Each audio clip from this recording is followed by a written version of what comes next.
What's that? Yeah. Yep.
This hat.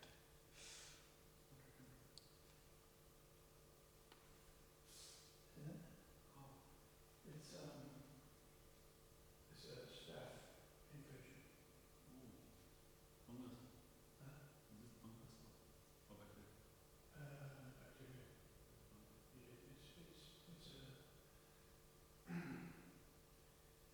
it's it naturally occurs in everybody's skin. Yeah. Just even Guru Maharaj, he applies DMSO. You know DMSO? What's it called? DMSO. It's a chemical, Oh yeah. but it immediately removes it. Does it? Yeah, it kills it. Ask Guru Maharaj. I've got DMSO bottle if you want. Yeah, because I'll start taking antibiotics. No, you just apply this and it just burns out. They use it for the horses actually, but it is very powerful actually for humans as well. Right. Yeah, it's because with diabetes, your immune system is repressed. Yeah, I think. I just had a little, a little pimple or something there, and I just got on top of it. And then it can start an infection. Yeah, just got those there, I just got, ooh, what's that? Yeah, not knowing what was going on. And then it just got, in a matter of a week, it just went from what looked like a little pimple. Ask Guru Maharaj about DMSO and I've got a bottle if you want. Okay. Take a picture of it, send me. Yeah, okay. But it's going right now. It's painful. Yeah. It's called a carbuncle. It's like a boil, basically.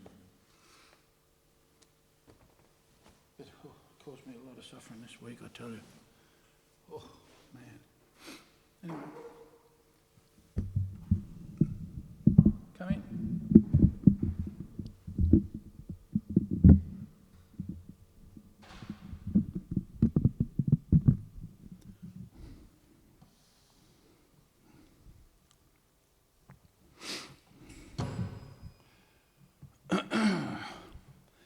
Okay.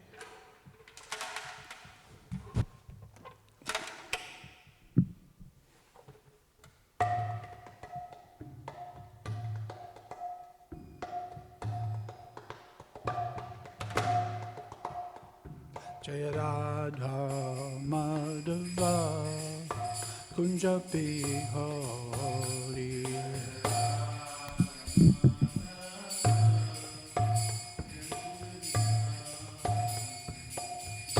Jana Vallabha Girivardhari Gopi Jana Vallabha Girivardhari Jaya Gopi Jana Vallabha Girivardhari Gopi Jana Vallabha Girivardhari Yasoda Nandana Prajajana Ranjana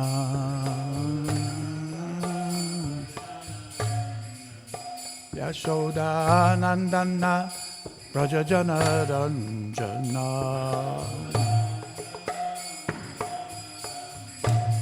Jamuna Tira Banachari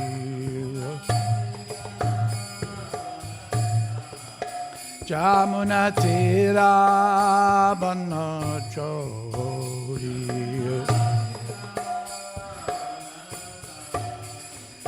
Jaya Radha Madhava Kunja Bihari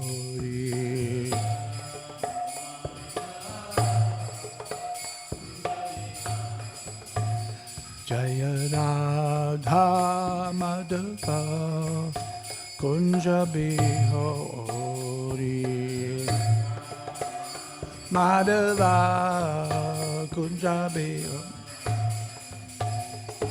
Gopi Jana Vallabha Girivardhari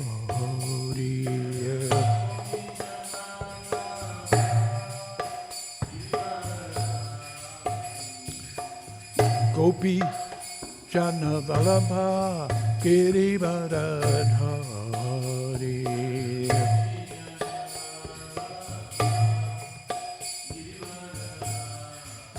Yasoda Nandana Prajajana Ranjana Nandana Prajajana Ranjana Yasoda Nandana Prajajana Ranjana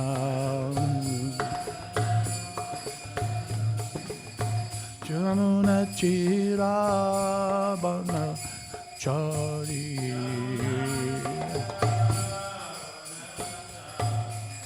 Jamuna Tira Banachari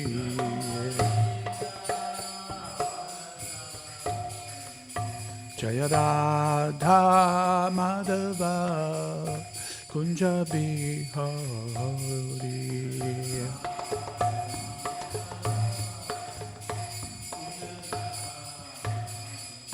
Jaya Radha Madhava Kunja Bihari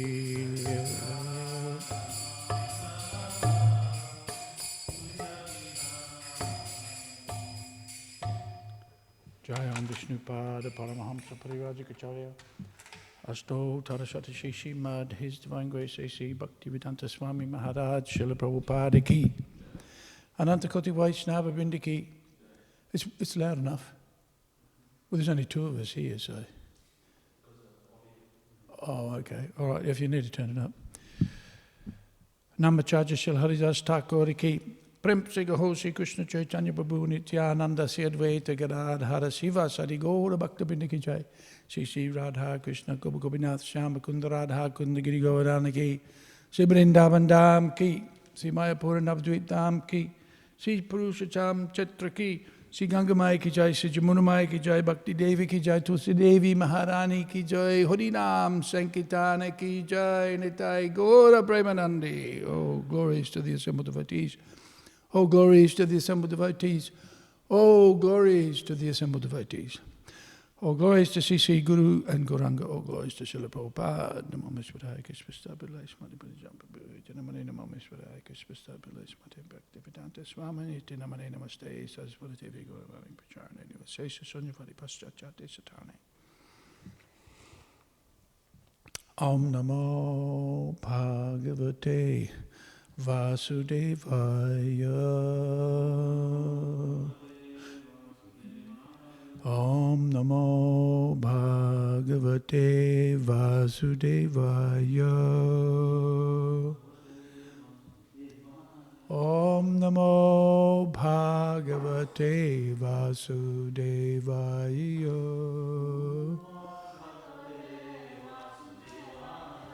We're reading from Śrīmad Bhāgavatam, Canto 5, Chapter 3, Rishabh Dev's appearance. Text number, what number have we got? 15. Okay, so this is just prose.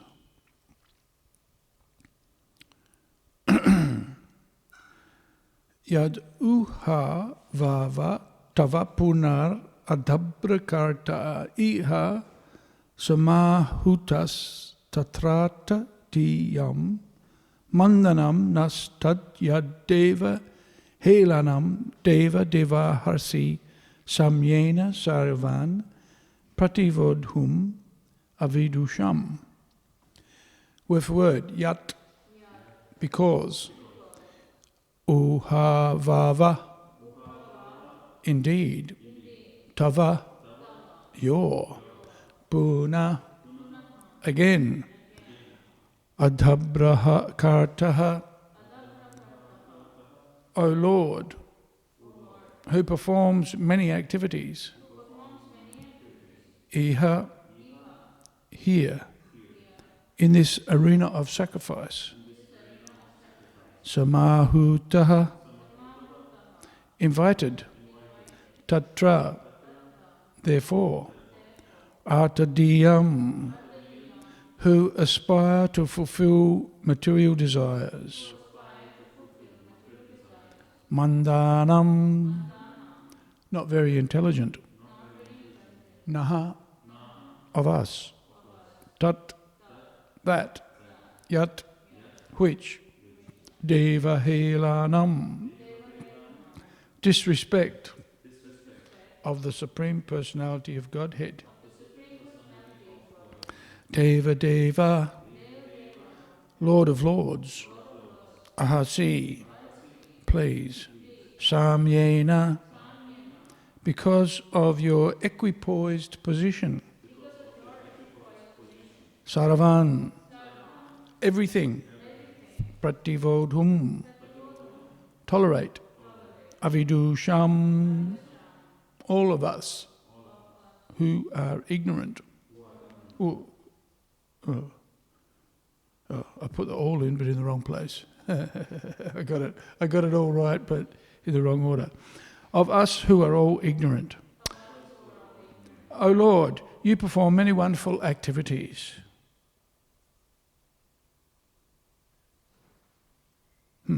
Adabrakataha. Our only aim was to acquire a son by performing this great sacrifice. Therefore, our intelligence is not very sharp. Mandanam, but also artadiyam, right? Arta diyam, we want to fulfill it. Arta diyam means meditating on the arta, material desires. Mandanam, not very sharp.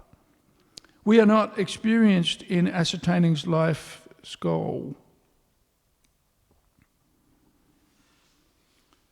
By inviting you to this negligible sacrifice for some material motive, we have certainly committed a great offence at your lotus feet. Therefore, O Lord of Lords, please excuse our offence because of your causeless mercy and equal mind. Oh, okay. Avidusham, at the end, there's we are not. We are ignorant. Okay. Purport. The priests were certainly unhappy to have called the Supreme Lord from Vaikuntha for such an insignificant reason. A pure devotee never wants to see the Lord unnecessarily.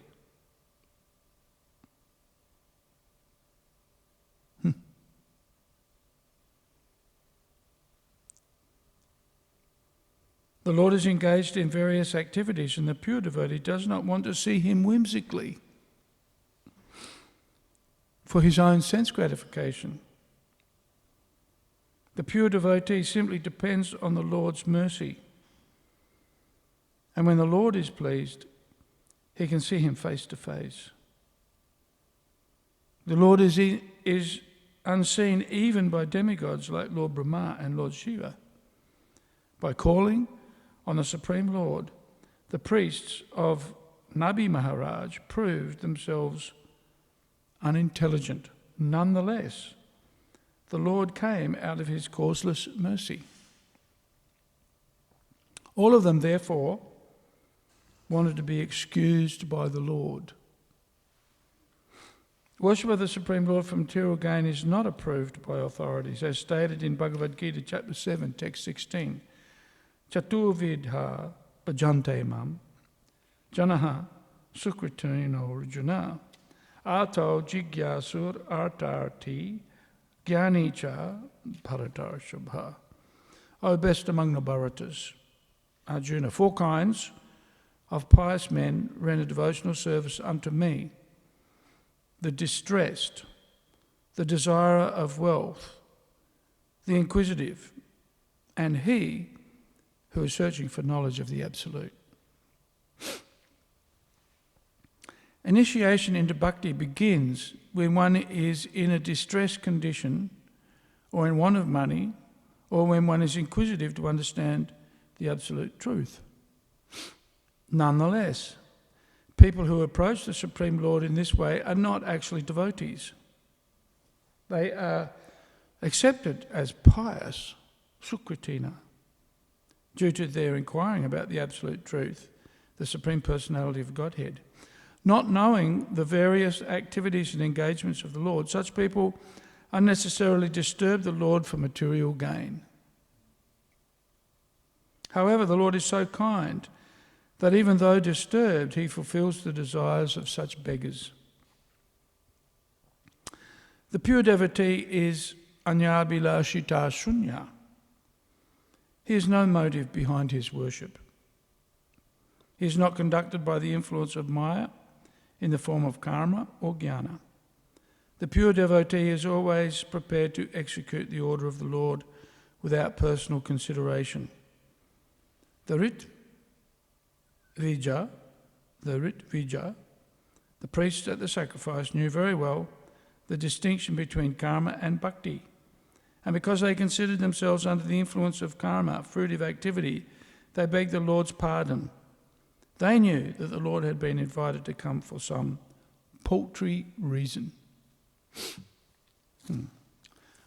Om Jnana Timirandasya Gyananjana Salakaya Chakshurun Militam Jena Tasmaye Shri Gurave Namaha Sri Chaitanya Manobishtam Stapitam Jena Bhutale Svayam Rupa Kada Mahayam Tadatisva Padantikam Mukam Karoti Vachalam Pangum Langhayate Garim Yat Kripa Tamam Bande Sri Gurum Dinatarinam.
So,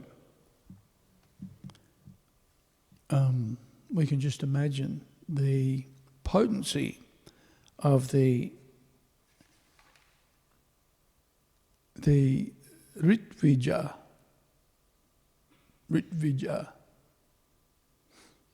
or also known as the Ritvik, right? The Ritvik, or Prabhupada calls them here Ritvija, not the Ritvik.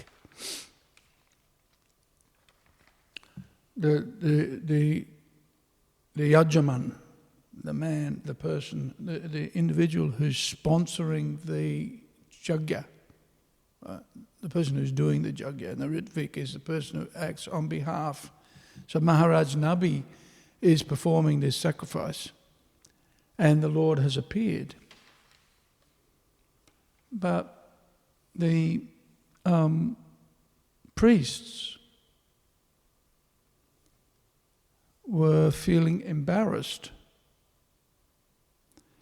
that they'd called the Lord to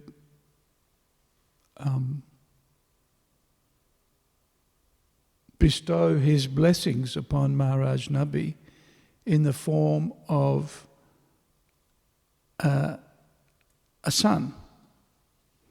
Of course, he's praying for the Lord to be his son, effectively. He wants a son.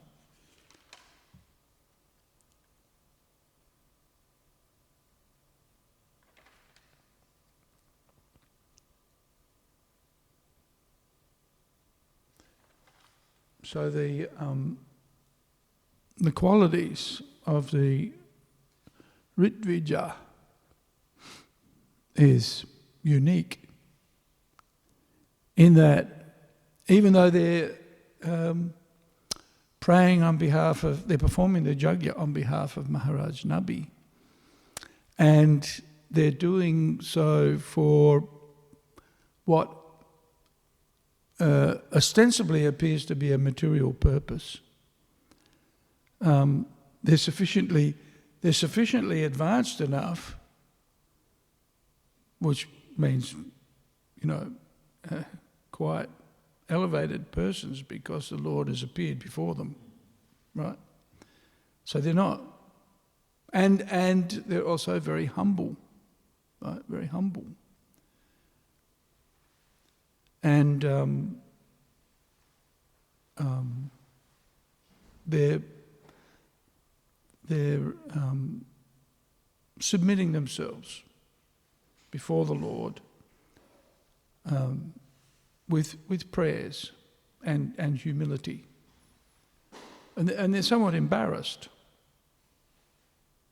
that they've called the Lord, as Prabhupada says here, an insignificant reason. An insignificant reason.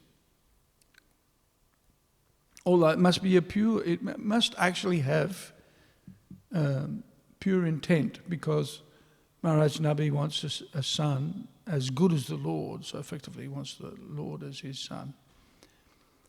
So it's not entirely a material consideration, right?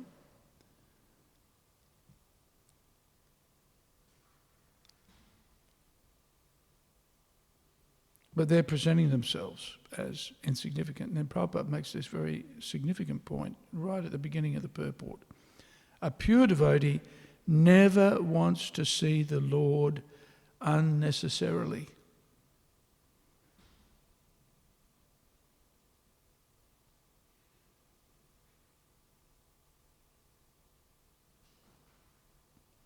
Because the mood of a devotee is, let me serve you.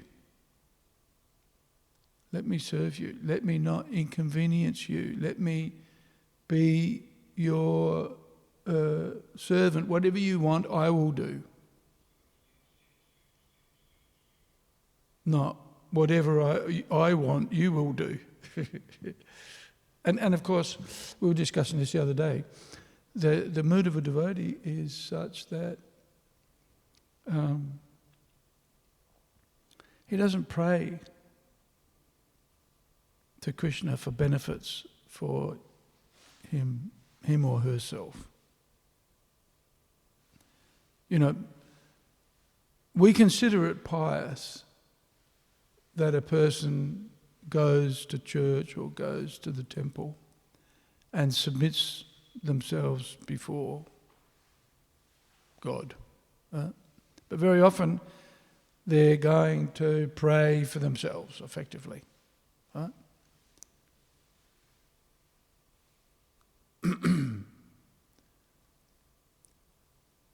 Let my health be good. Let my income be strong. Let my enemies be destroyed. Let my son get a high mark in his exam. Let my daughter have a good husband. This is very often the reason why people go to church to pray.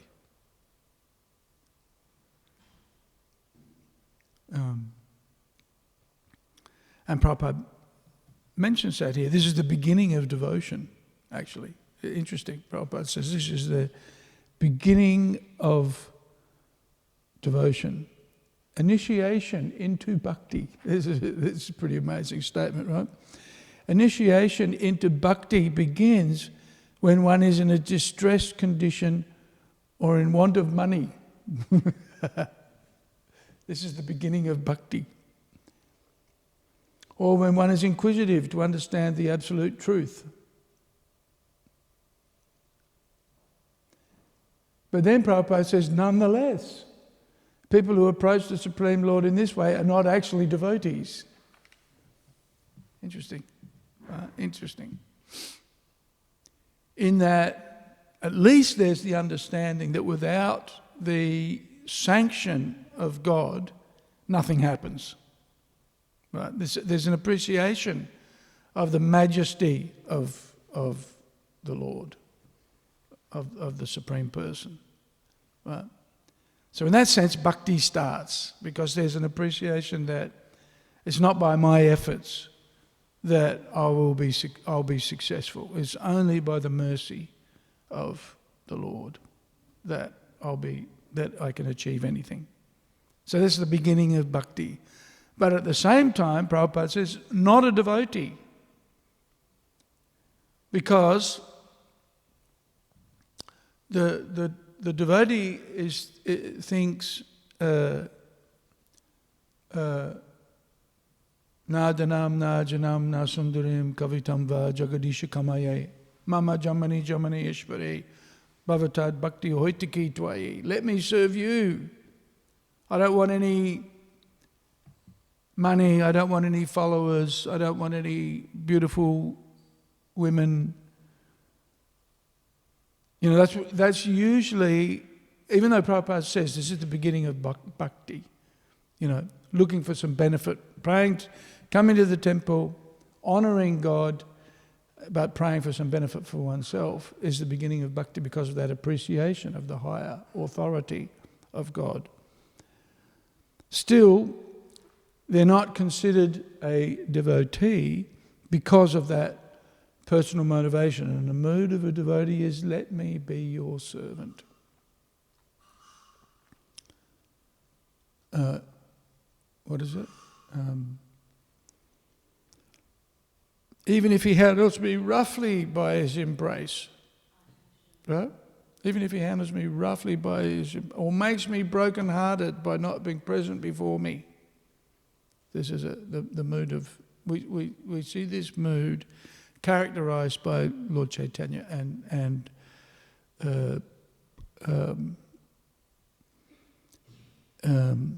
evoked, if you like, or it's manifest in the prayers of the Sikshastakam.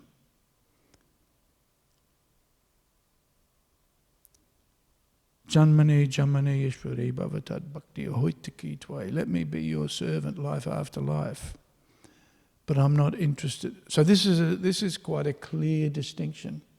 There are levels of bhakti, and it depends on the mood, on the motivation, on the desire of the devotee.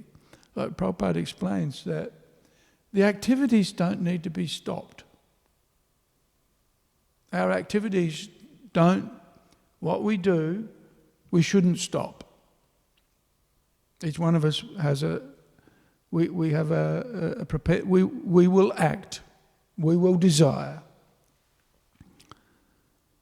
But the purpose for which we act should be changed. So the action itself, the actions that we perform, we don't need to stop. You know, sometimes people think that to become liberated, one has to go to the forest and cease all action. Right? Just to sit in the forest, cease all action, just meditate on the Supreme, and one will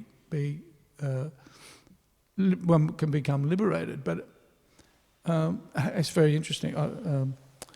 In the first canto of the Bhagavatam, 6th chapter, I think it is. 6th chapter, 5th or 6th chapter is the story. You know what the 5th or 6th chapter of the first canto of the Bhagavatam is? What's the topic? Narad Muni, yes, Narad Muni. And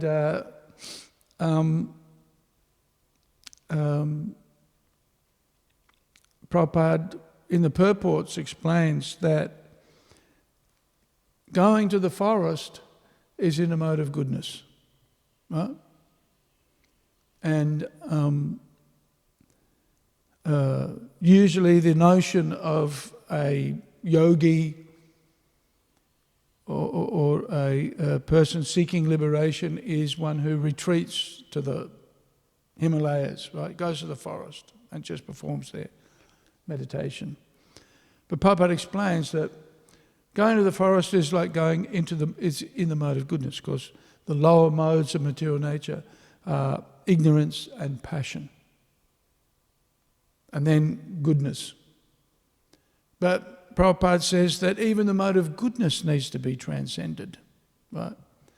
So he says the forest is good, but better is a temple, right? So we can go to the forest to seek out the personality of Godhead. We see that in Dhruva Maharaj, for example, right? But Prabhupada says better than the forest is to live in a temple. And he mentions that devotional service begins with Archana, right? And one of the key features of Archana, why living in a temple is so important, is because the activities of the temple are focused on rendering service to Krishna. Right? So one goes to the temple and one gives up one's own personal considerations and only does things for Krishna's benefit. Right? And of course, so many things go on. All of the 9 processes of devotional service take place in the temple, right? And the purpose of all of those activities is basically to serve the Lord. And so that puts aside then the personal consideration. Then bhakti starts, right? You see why the temple is so important. Because all of the activities are focused on serving Krishna. Idam Krishnaya, idam namama, right? It's a sacrifice. You know, this is for Krishna, it's not for me, right?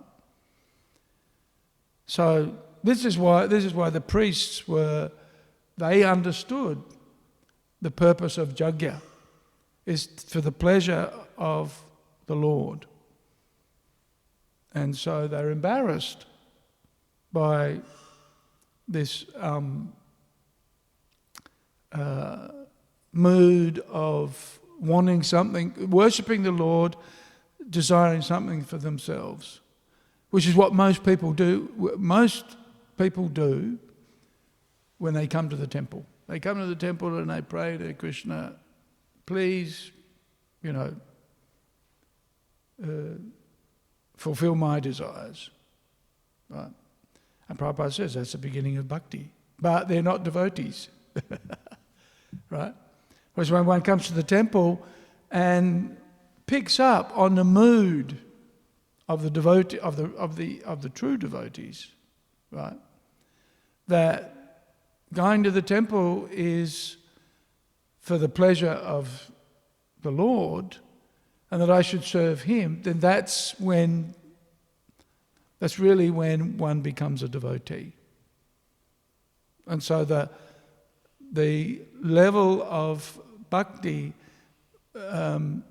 where it is tinged with karma or jnana, right, with a desire for personal benefit,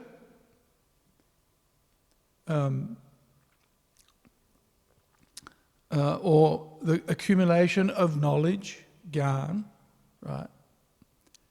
When devotional service is mixed with these personal considerations, then it becomes adulterated, if you like. It is not pure devotional service. And so the activities need not change, Prabhupada says. The activities need not change, but the purpose for which, the motivation for which the activities are performed should be, and can be, this is why temple is the better place, right? Even though there's so much going on. And sometimes, there appears to be a bit of a commotion, or there's some tension in a temple, right? There may be disagreements even on how to do things. But because the ultimate purpose is to please Krishna, then, and even though the action may appear to be just like the activities of the materialists, but because the purpose is for pleasing Krishna, this is the real beginning of bhakti, if you like. Although Prabhupada says bhakti means to acknowledge the presence of the Lord, which is true. Still, one is considered a devotee when the motivation is not to relieve one's distress, not to acquire money, not to satisfy one's inquisitiveness, but rather it is to please the Lord by one's activities. Then that's when one is considered a true devotee.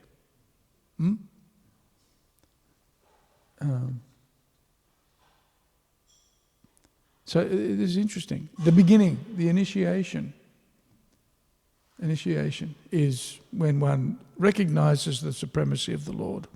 Of course, Prabhupada also says initiation is when one commits to Lord Chaitanya's mission and becomes a preacher, which is elevated again. Right?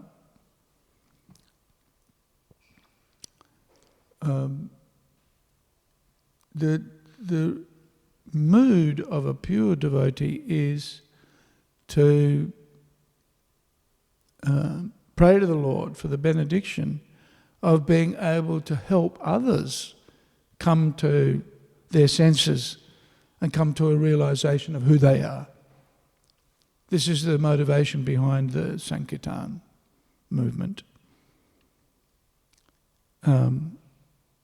One renders service to the Lord, and Krishna mentions this at the end of the Bhagavad Gita. There's no one more dear to me than he who explains this knowledge of the Bhagavad Gita to the devotees.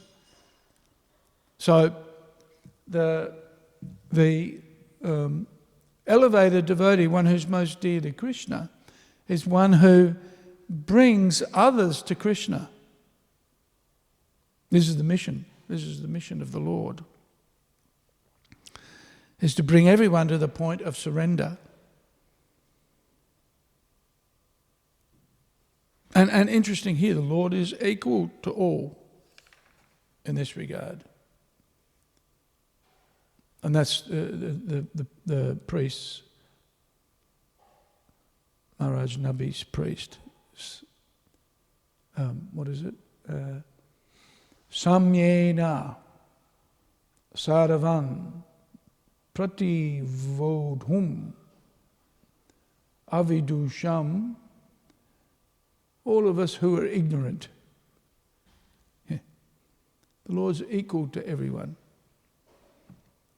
But he says, Ye yata mam prapadyante tatam staiva bhajamyaham. You know, I reward them according to the degree of surrender. Right? So, those who approach the Lord are considered to be pious. And as Prabhupada says, this is the initiation into bhakti. But the highest devotee is one who understands the Lord's mission and then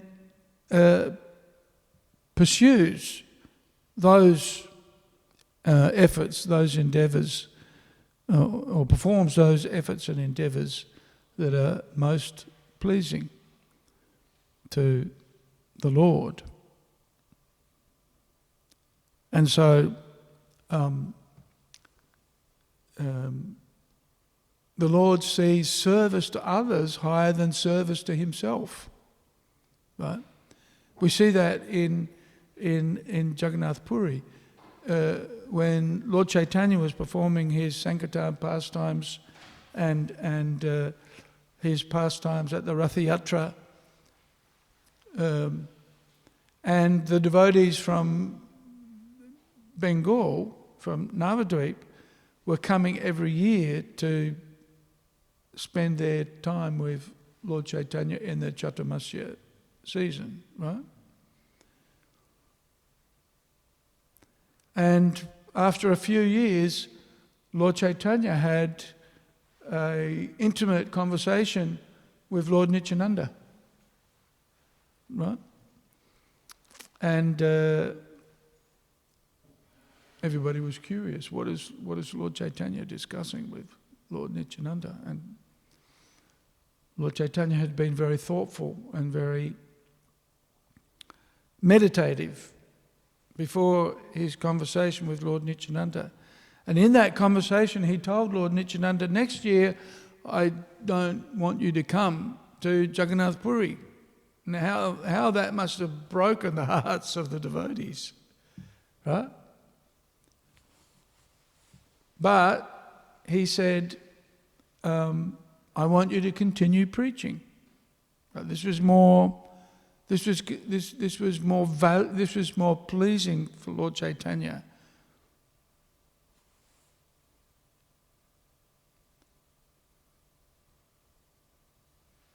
And of course, Lord Chaitanya is also teaching that by rendering service to the Lord, even if the Lord is not present, one is still with him, right? Because this is our Vipralamba Seva, or this service in separation, which is the mood of the gopis also. Because when Krishna had left Vrindavan, then the gopis were almost stricken with death, due to separation from Krishna. But in that mood of separation, they felt Krishna's presence. So this is the ultimately this notion that we're separate from the Lord. It accentuates our sense of longing, our sense of connection is enhanced. What do they say? Absence makes the heart grow fonder. Right? So, this mood of rendering of service, even if there's no connection, physical presence of the Lord, still we're connected because of that mood, the service mood of wanting to serve Krishna and serve Krishna's desire. And of course that greatest desire of Lord Chaitanya's was to see, the greatest desire of Krishna is to see all of the conditioned souls reunited, reconnected with him. And of course, the simplest way, not very difficult to do, the simplest way to do that is to go and chant Hare Krishna. Go and chant Hare Krishna. Immediately by chanting Hare Krishna, the pure devotee feels Krishna's presence. And this is why Narada Muni is such an important character, because wherever he goes, he's chanting. Right? And in that chanting, he feels great ecstasy. What is it?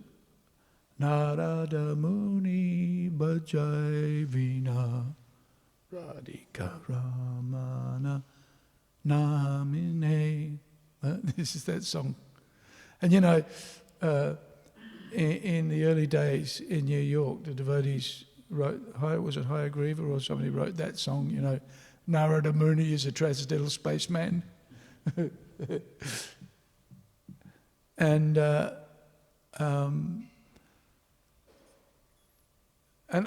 figure, I was just meditating on this point because I'm listening to these pastimes in the Bhagavatam of Narada Muni, and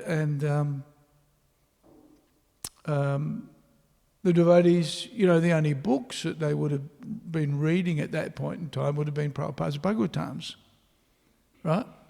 And so he features very strongly in those 3 or so chapters in the beginning of the Bhagavatam. And Satsvarupa Maharaj tells the story how the devotees used to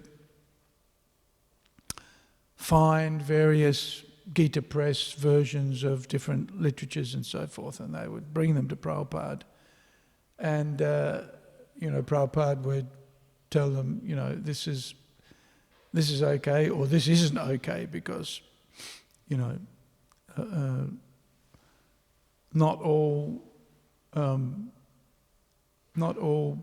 Vedic literature, or shall we say, not all translations are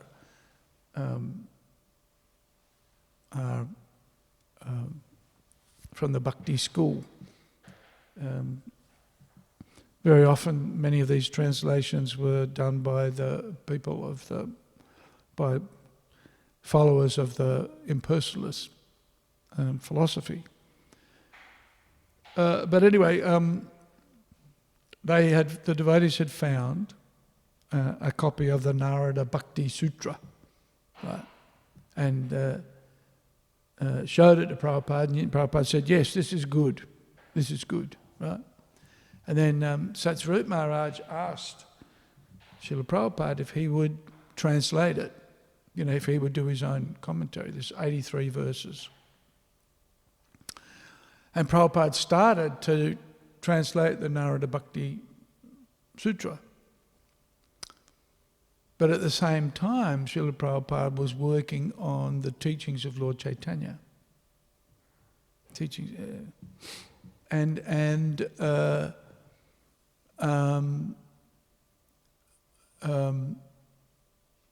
Prabhupada ended up translating 13 verses and writing a purport for 13 verses. But his main focus was the teachings of Lord Chaitanya. And he mentioned in some of the latter purports of the Narada Bhakti Sutra that the Narada Bhakti Sutra is essentially a summary of the Bhagavad Gita and the Śrīmad Bhāgavatam, the essential same teachings, right? And so then Prabhupada said to Satsvarupa Maharaj, we'll put this aside for now, we can come back to it, but keep working on it. Because he would receive the tapes from Srila Prabhupada and then would transcribe them and prepare the text for editing and then for for publication, for printing. So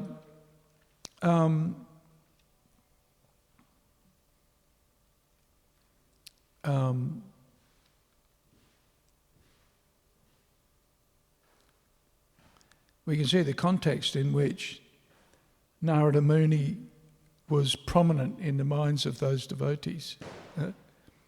He was mentioned in the Bhagavatam, and the devotees had this copy of the Narada Bhakti Sutra that they were reading.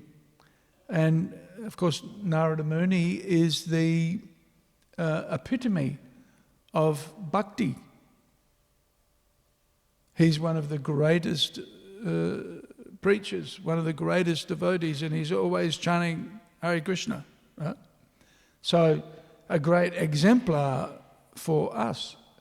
Even though he doesn't have, and of course he can have, and does have, Narada Muni, as the song written by the devotees, he's a transcendental spaceman. He can go wherever he likes.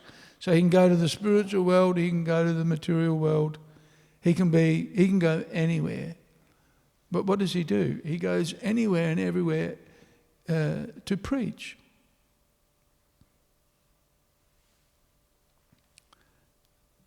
And he does so by chanting on the veena, which was given to him by Krishna. Right? So this is the simplest way to preach. And it happens to also be the Yuga Dharma. It's the sacrifice for the age. Hare Nama, Hare Nama, Hare Nama eva kevalam kalo nasyeva gatiya anyatha. So this is a symptom of pure devotional service in this day and age, is to understand the Lord's mission, and that the performance of bhakti, if you like, is predicated on this chanting, on chanting 16 rounds, but also chanting the Maha Mantra for the benefit of everybody, the Sankirtan Yajna. This is the real sacrifice. And the mood or the motivation is, of course, we get benefit. We get spiritual benefit from doing this, from doing the Sankirtan. But the motivation, and of course that's partly a motivation why we do it, but it's also selfish. Right? The real benefit should be for others. There is no satisfaction greater than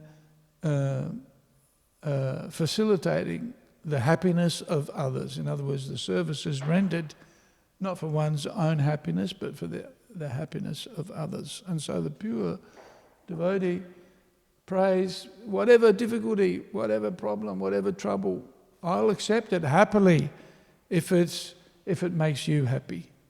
And that's that mood of Srimati Radharani in this expressed by Lord Chaitanya. Even if he handles me roughly by his embrace, or makes me broken-hearted by not being present before me, is still my worshipful Lord. So, that mood is encapsulated, if you like, in the efforts of the Sankirtan devotees.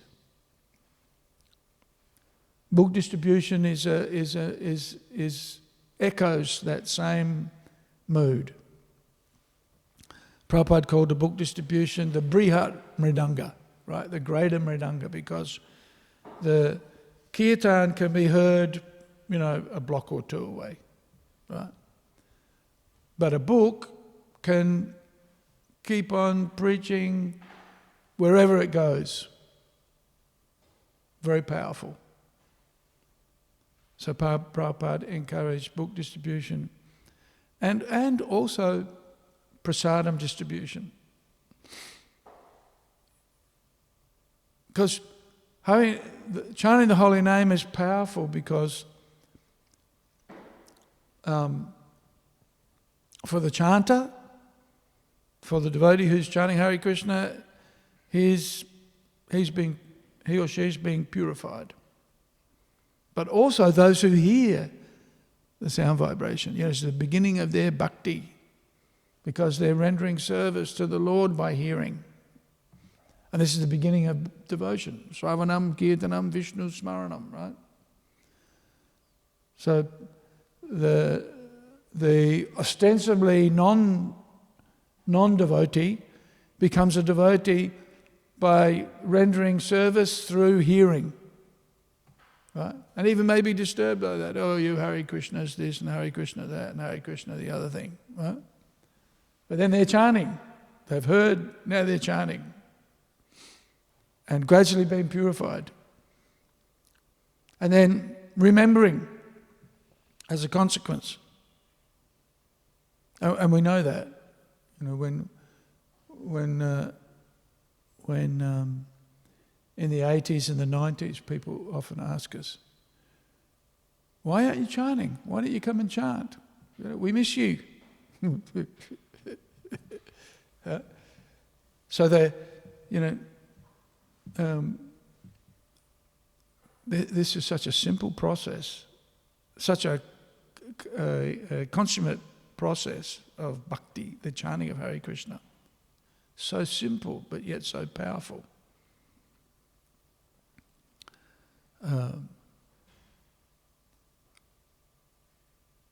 And so, we're encouraged then to enhance our devotional service so that even the desire for liberation, which is somewhat selfish, can be purified by living in a temple. And so Prabhupada liked to see temples situated in the busiest places of the world, right? Why? So that the bhakti could flourish in the temple location, right? But then it was only a matter, it was only a step or two, and then one would be in a busy place where one could go and chant Hare Krishna and distribute that good fortune to everyone, right? And of course bring people back to the temple, right? For more purification. But what's the purpose of that purification? Not for our own liberation. Of course that will happen anyway. But to become qualified to then go out and give the holy name, give the books, give the prasadam, because these things are purifying. And an individual is imperceptibly, unknowingly engaged in the process of bhakti. Right? It's just the multiplication of this performance of service to the Lord without material motivation. And what's most pleasing to the Lord is if one preaches. This is how we make advancement. Certainly we should study the Shastra, and we should offer puja and so forth. But that's part of our sadhana, if you like. But the real purpose of performing the sadhana, performing the sacrifice, here they're performing yajna. And we do that too. But the real yajna is this sankirtan. The worship of the deity is actually for preaching. Right? So that when people come to the temple, it's very interesting. Srila Prabhupada's main focus on preaching was to publish books. Well, not only, it was certainly a major emphasis of his activities, but to support the performance of Sankirtan.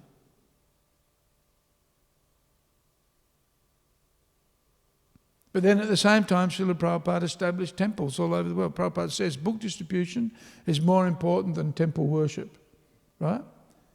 But Srila Prabhupada certainly put a lot of effort into making sure that there were temples all over the world. Because if you go out and do Harinam and you go out and do book distribution, you do Prasadam distribution, what happens? You meet people who become inquisitive. And they want a place to associate. Right? And it's where the real rasa of bhakti is experienced. In the company of other devotees, in the presence of the Lord, in the form of His name, but also in the form of His Achavigraha. Right? So, the basis or the foundation is chanting Hare Krishna. And the books basically teach us how to successfully chant Hare Krishna, how to properly chant. But in spreading the holy name and in distributing books, and why Prabhupada encouraged, right from the beginning, Prabhupada was encouraging Prasadam distribution. And in Australia, Prabhupada said, Australia will be conquered by Prasadam distribution, right? People in Australia are pretty simple. And if you give them a good feed, or if you feed others, good on you, mate. You're doing good for others.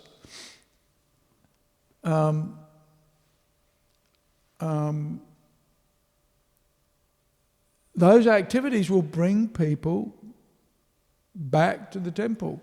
And of course that's the place where we boil the milk. Right? It's where we boil the milk and add sugar. That's where we make the sweet rice. More prasadam. But it's natural then that people, so therefore, even though book distribution, Harinam, these were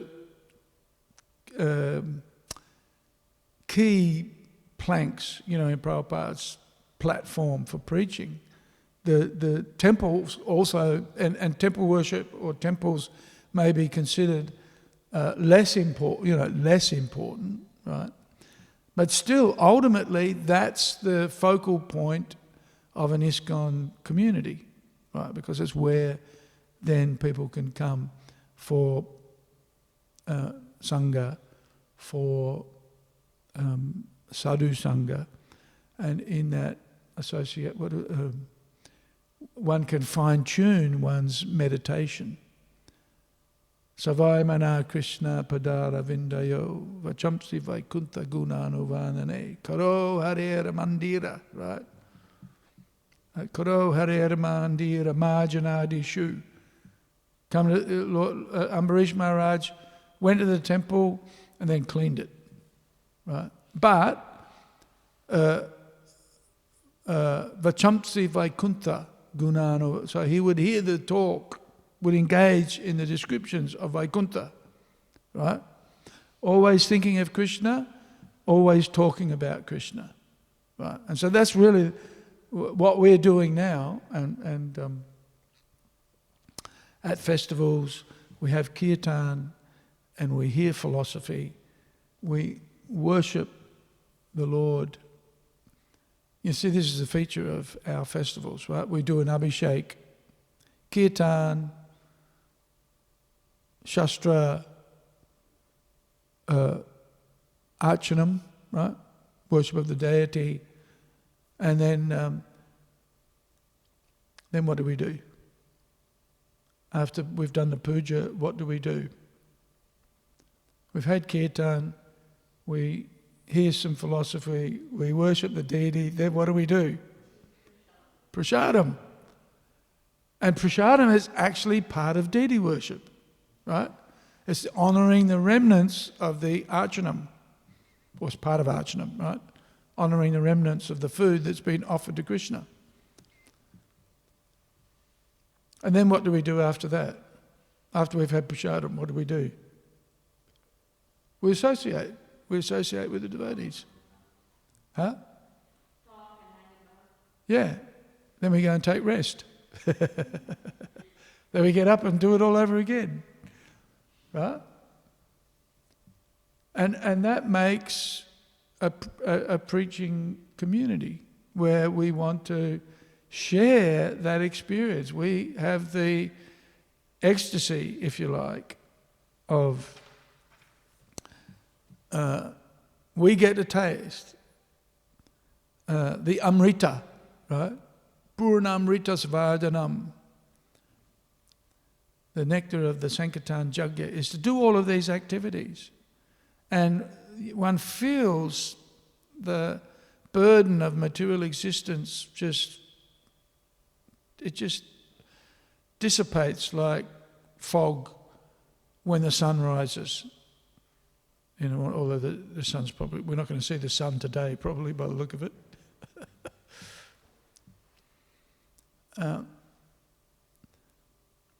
So this is the actual yajna.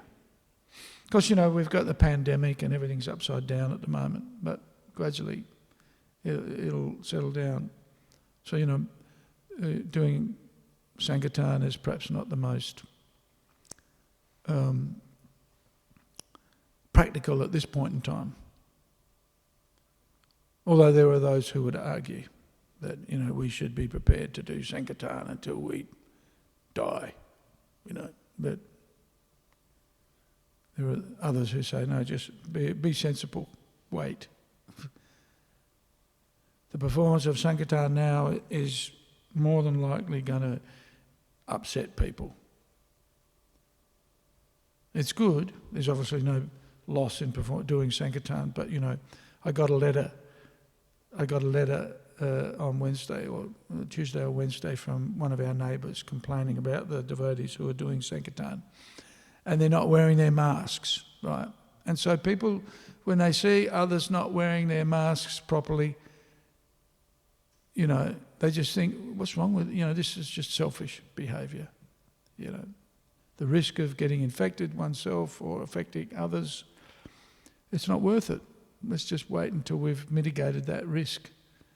So that's the general mood of the ISKCON community is, sure, Harinam Sankirtan is the Yuga Dharma and everybody gets benefit, but, you know, why, you know, Krishna mentions in the Bhagavad Gita, why disturb the minds of the ignorant, right, with your preaching, right? We don't want to disturb the minds of the ignorant. We want to encourage them. And so we don't have to be in their face. We already know that in your face preaching generally makes you unpopular. Right?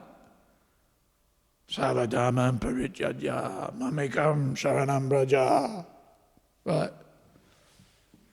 Ma suchaha, do not fear, just surrender to me.